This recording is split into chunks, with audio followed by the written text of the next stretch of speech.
jumpa lagi dengan Mama Arini. Kali ini Mama Arini akan membahas tentang bagaimana sih caranya supaya kita bisa bahagia tanpa mengeluarkan uang ya. Tada, sekarang ini adalah jam 3:22 subuh ya, jadi setengah 4. Ini tadi bangun karena anak tadi baru bisa tidur. Yang besar, kakak Juna, baru bisa tidur karena dia gatel katanya badannya. Jadi, cara pertama untuk bahagia adalah senyum. Bukan bahagia lalu tersenyum, tapi senyum dulu baru hati kita akan bahagia. Kita coba ya, nanti ketika bangun tidur yang pertama kalian lakukan adalah bersyukur dan tersenyum. Cara yang kedua adalah menerima kelebihan dan kekurangan diri sendiri atau memahami diri sendiri. Salah satu caranya memahami diri sendiri adalah dengan mengikuti kata hati. Seperti sekarang ini, subuh-subuh saya membuat video ini karena itu mengikuti kata hati ya. Karena dengan mengikuti kata hati, maka kita akan lebih ikhlas dalam menjalankannya. Dan yang ketiga adalah jangan anggap hidup itu sebagai beban. Kadang dalam kehidupan itu pasti ada masalah ya, dan masalah itu ada yang sulit untuk mendapatkan solusi. Meski demikian, kebahagiaan seseorang itu tidak ditentukan oleh mudah atau sulitnya masalah, tapi bagaimana cara orang itu menghadapi masalahnya. Jika diibaratkan, hidup itu seperti jalanan, ada naik, ada turun, ada berliku-liku. Nah, seperti itu kita menjalaninya. Kita jangan anggap jalanan yang penuh terjal itu sebagai beban, tapi kita santai saja dalam menjalaninya. Yaitu kuncinya adalah kita harus berusaha menumbuhkan rasa atau sifat rendah hati dan lapang dada. Mari kita sama-sama berusaha ya teman-teman. Yang keempat adalah mencintai pekerjaan Anda. Kan tidak mungkin kita menjalani hidup tanpa sebuah pekerjaan kan? Mencintai pekerjaan sama dengan kita membahagiakan diri sendiri. Karena bekerja itu kan membutuhkan banyak waktu atau menyita sebagian waktu kita kan? Memang biasanya akan terjadi kejenuhan seperti imbalan yang tidak sesuai atau tidak cocok dengan lingkungan kerja. Namun, perlu diingat bahwa dengan kita mencintai dengan tulus pekerjaan kita, maka kita akan lebih baik. Dan yang kelima adalah jangan pelit terhadap diri sendiri. Pelit dengan hidup sederhana itu beda ya. Tidak dilarang kok menghadiahi diri sendiri ketika kita mencapai sesuatu. Dan yang keenam adalah lakukan hal-hal yang menyenangkan. Melakukan hobi akan menghilangkan penat dan melegakan sesuatu yang menghimpit dada. Dan yang ketujuh adalah berdamailah dengan masa lalumu. Move on dari masa lalu karena Anda hidup di zaman now. Dan yang kedelapan adalah selalu berpikir positif. Karena apa yang ada di pikiran kalian itu pasti itu akan mempengaruhi perilaku kalian sehari-hari. Yang kesembilan adalah syukuri apa yang kalian miliki saat ini. Karena kunci sebenarnya bahagia itu adalah bersyukur. Kita tidak boleh selalu melihat ke atas, melihat ke yang lebih beruntung dari kita. Karena itu bisa membuat kita tertekan dan stres, akhirnya tidak bahagia.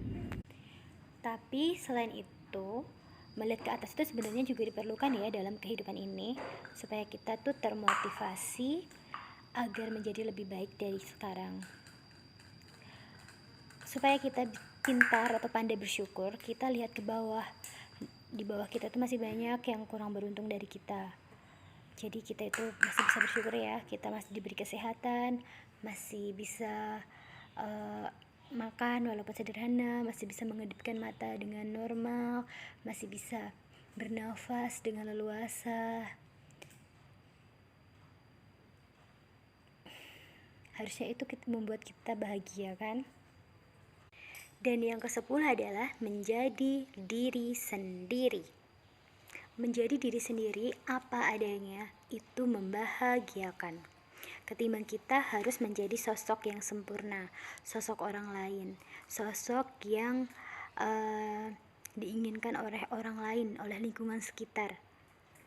Menjadi manusia standar yang diinginkan oleh orang lain. Itu bisa membuat kita depresi ya. Kalau kita tidak bisa menurutinya, maka mulai sekarang jadilah dirimu sendiri dan apa adanya. Karena menjadi sempurna menurut orang lain itu akan sangat melelahkan bagi kita. Bebaslah berekspresi dan mengemukakan pendapat, namun tetap dalam batasan norma dan jangan menyakiti orang lain. Yang ke-11 adalah best quality time untuk diri sendiri. Kita sudah melakukan rutinitas yang banyak dan sangat melelahkan, makanya kita butuh quality time untuk diri sendiri supaya kita menyendiri dulu beberapa saat supaya kita mendapatkan ketenangan dan hilang penatnya juga, yang menghimpit dada bisa lega ya. Yang ke-12, sayangi orang-orang terdekat Anda. Jangan sampai kalian menyesal, orang-orang yang kalian sayangi sudah tiada. Makanya mumpung ada kesempatan, berilah mereka kasih sayang. Dan juga manfaatkan waktu-waktu kebersamaan itu dengan sesuatu yang menyenangkan. Yang ke-13, selesaikan masalah satu persatu. Semua makhluk hidup di dunia ini, manusia di dunia ini pasti punya masalah ya. Yang membedakan itu hanya masalah kecil atau masalah besar. Kalau ada masalah jangan dihindari, tapi harus diselesaikan satu persatu. Jika tidak mudah untuk melakukannya sendiri, maka mintalah bantuan pada orang lain yang sekiranya memang bisa dimintai bantuan dan kalian percaya pada mereka.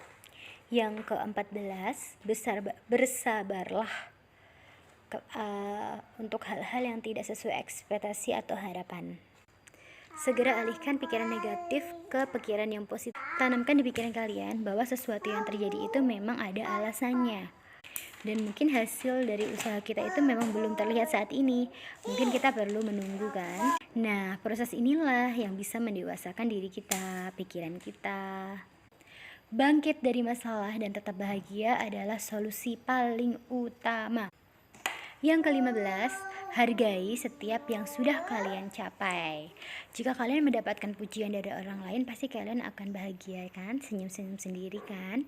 Nah, kalian juga perlu memuji diri sendiri, memberikan sesuatu hadiah sederhana untuk diri sendiri. Dan jangan suka membandingkan diri sendiri dengan pencapaian orang lain ya.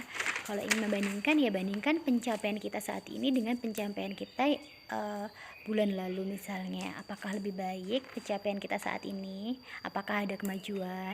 Yang ke-16 adalah maafkan orang-orang yang telah menyakiti Anda. Orang-orang yang telah menyakiti kalian mungkin sulit ya dimaafkan, tapi berusahalah memaafkan. Dan jika masih ada yang mengganjal di hati, apa sayang? Halo, namaku Raska.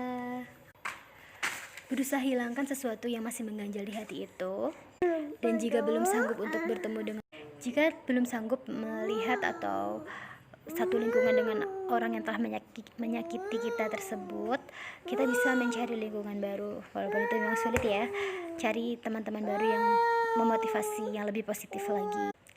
Dan yang ke-17 adalah membantu orang lain. Karena dengan membantu orang lain itu kita akan meringankan beban mereka. Percaya atau tidak, ketika kita puas dengan membantu orang lain, kita akan merasakan sendiri kebahagiaan itu. Itu sudah susah dijelaskan sih, tapi memang terbukti. Coba aja deh. Atau mungkin begini, jadi energi positif yang orang yang kita bantu tadi, energi positifnya itu menular ke diri kita. Jadi saat dia bahagia karena sudah kita bantu, kita juga ikut bahagia gitu. Nah, selain itu membantu orang lain yang sedang kesusahan itu juga bisa membuat kita lebih menghargai hidup. Dari ke-17 tips tadi agar bahagia, ada satu lagi yang sangat mendasar dan menurut saya itu yang paling penting ya, yaitu adalah melaksanakan perintah Tuhan, melaksanakan perintah Allah Subhanahu wa Ta'ala. Karena siapa lagi yang bisa membolak-balikan hati manusia, yang memegang perasaan. Dekatkan diri kepada Allah Subhanahu wa Ta'ala, dan kita akan mendapatkan ketenangan, mendapatkan keikhlasan, sehingga langkah kaki kita akan menjadi lebih ringan. Baiklah teman-teman, itu tadi tips dariku. Sebenarnya ini bukan menggurui, tapi lebih untuk aku sendiri ya, untuk diriku sendiri. Nanti kalau suatu saat aku lupa dengan kata-kataku, aku bisa nyetel video ini lagi dan bisa untuk memotivasiku lagi, seperti itu. Bye bye, Mama Arini mohon pamit. Assalamualaikum warahmatullahi wabarakatuh.